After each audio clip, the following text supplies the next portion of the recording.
Tell by plugging in. Plug in 0 here and plug in 0 here. The whole thing's going to go 0 minus 0 equals 0. It's true. Now you see it in the factorization. So now here, you have to set this equal to 0 and try to solve that, right? That's a much more complicated question. But this is the basic process you're going to be going through in the next few sections, right? Especially in chapter 4. Especially in chapter 4. Setting its derivatives equal to 0 and solving, okay? So you have to be ready to factor at all moments. Ready to factor. All right. So what's the answer? I don't know. That's pretty complicated. Don't worry about it right now.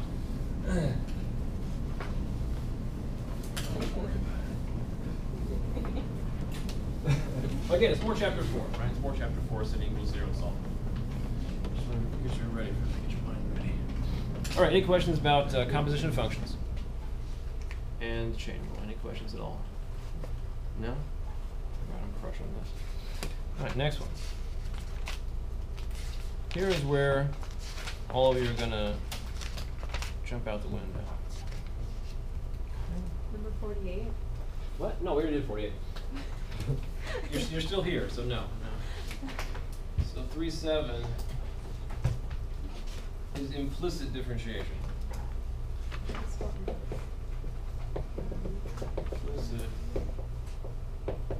differentiation.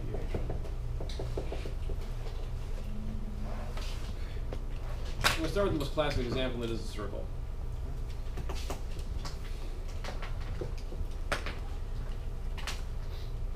I'm going to draw a perfect circle right now. It's not going to be perfect.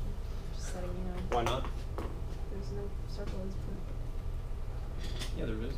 In your head. In my mind. What did you say? I said in your head. That's right, in my head.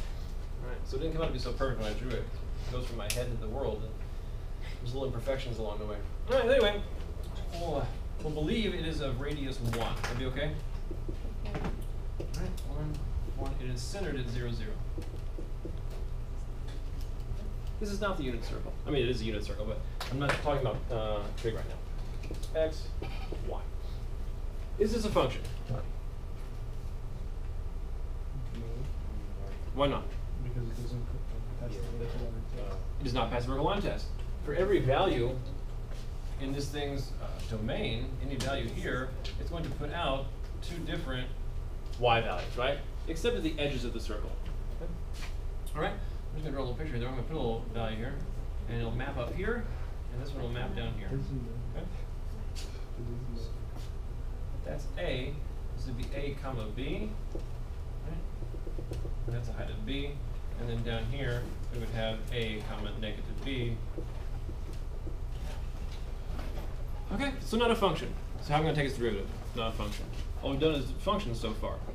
So now we want to move on to a slightly more abstract level besides functions. I'm going to move to something which is a little more loose than that, and that is a relation. Okay? Relations.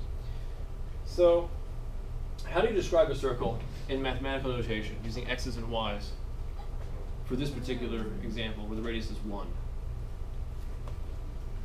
I forgot, but I've seen it before. Seen it? X squared plus Y. Is it x squared equals y squared? Oh, come on. You just stole his answer. He was trying to say it, and you're like, oh, I know it too. Come on.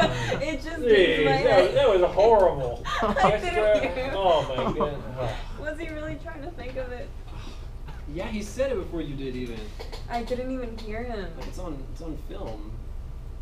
Okay, whatever. Yeah. We'll replay He was it. talking softer than I It'll be am. like a horse race, neck and neck, and you're going to see he came out the winner. Anyway, x squared plus y squared is 1. That's our circle with radius 1, right? Circle with radius 1. So this is a relation, not a function. Not a function. For the reasons we described a second ago. All right. So if you wanted to know the derivative at any point on this circle, what you could do, we're going to do something you could do right now, which is the thing we're trying to avoid. All right? But I want to show you what you could do. You could break this into 2 functions, right? You could split the circle down the middle here, I guess, with the x-axis. And if you just took the upper part of the circle, right? Is the upper part of the circle a function? Yes. Unto itself it is. You're correct. Okay. What about the lower part? Is it a function? Yeah. Yes. Yep. Same reason. Ooh, wow. That's a semicircle.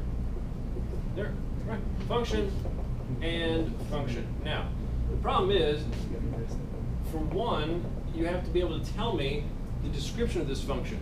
Y equals what? We want to make this work right now. What we could do. What's y equals what? What's the expression as a function for the upper part of a circle? Right. Okay, so what you could do is this. You could solve for y in this expression. So we'd have y squared equals 1 minus x squared. You could take the square root, right? You'd have y equals plus or minus the square root of 1 minus x squared. Okay. Now the plus minus is giving you what? Why is it plus minus? The plus is the upper half of the circle, and the minus is the lower half of the circle. So if you separate them, then as a function, the upper half of the circle is the root of 1 minus x squared.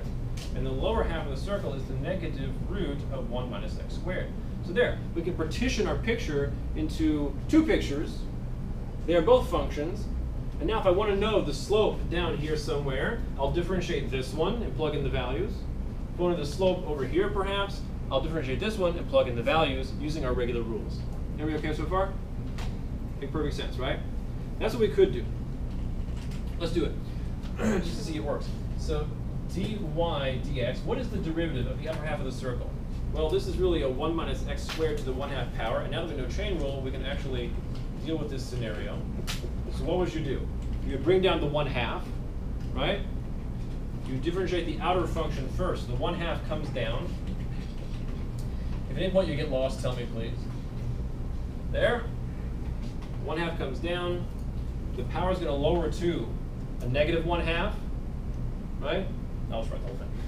1/2, 1 minus x squared to the negative 1/2. Agreed? But times what? The derivative of 1 minus x squared. To finish off the chain rule. Negative 2x. I have to multiply by negative 2x. If we simplify this expression, the 2's will cancel. I'll be left with negative x over, this is really the bottom, it's a negative exponent, the root of 1 minus x squared. Okay? That is the derivative for the upper half of the circle.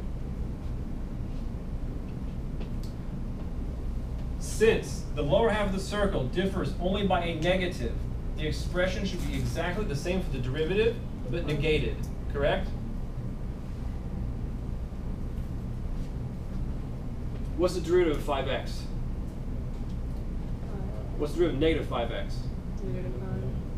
What's the derivative of x cubed? 3x squared. What's the derivative of negative x cubed? Negative 3x squared. So therefore, after doing all this work for the first one, if I want to derive this one, since it's only a negative difference from this, it should simply be a negative difference with the derivative itself.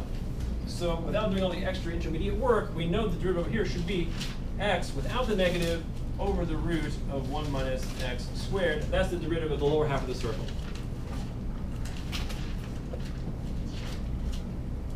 So negative 1/2 represents 1 over 2 root 1 minus squared.